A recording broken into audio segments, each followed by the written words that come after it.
ହିନ୍ଦୁ କ୍ୟାଲେଣ୍ଡରର 13ତମ ମାସକୁ ଅଧି ମାସ କୁହାଯାଏ। ଏକ ସମୟରେ ଅଧି ମାସକୁ ମଳ ମାସ କୁହାଯିବାରୁ ସେ ବହୁତ ଦୁଃଖିତ ହେଲେ। ଅଧି ମାସ ନିଜର ଦୁଃଖ ନେଇ ଭଗବାନ ବିଷ୍ଣୁଙ୍କ ଶରଣରେ ପହଞ୍ଚି ନିଜର ଦୁଃଖ ଜଣାଇଲେ।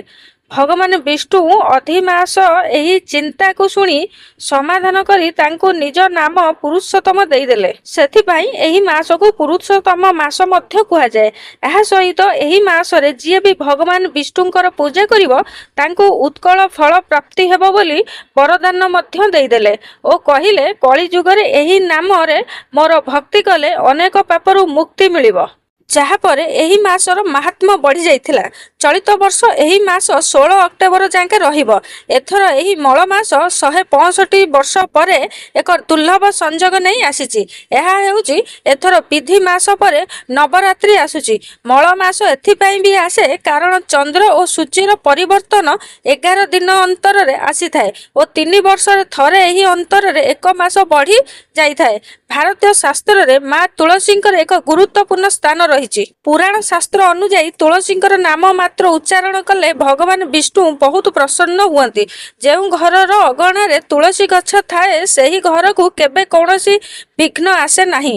ଏହି ମାସରେ ପ୍ରତିଦିନ ସକାଳ ଓ ସନ୍ଧ୍ୟାରେ ଭଗବାନ ଶ୍ରୀହରି ବିଷ୍ଣୁ ଓ ମା ଲକ୍ଷ୍ମୀଙ୍କର ପୂଜା କରନ୍ତୁ ଓ ତାପରେ ତୁଳସୀ ମାଙ୍କ ପୂଜା କରନ୍ତୁ।